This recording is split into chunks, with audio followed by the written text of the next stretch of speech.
Acompáñanos a realizar una de las rutas más bonitas en la que hemos estado en los últimos tiempos. Nos encontramos en Riaño, un mini paraíso que se encuentra muy cerca de Asturias, en la provincia de León. Una ruta de unos 8 kilómetros con gran desnivel que tardamos unas 4 horas en realizarla parando y haciendo fotos.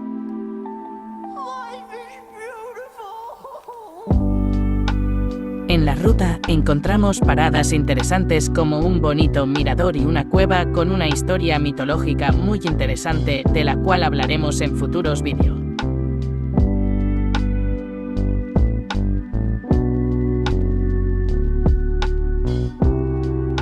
Es una ruta que no la aconsejamos ni a niños ni mascotas, ya que en determinadas zonas hay que trepar un poco.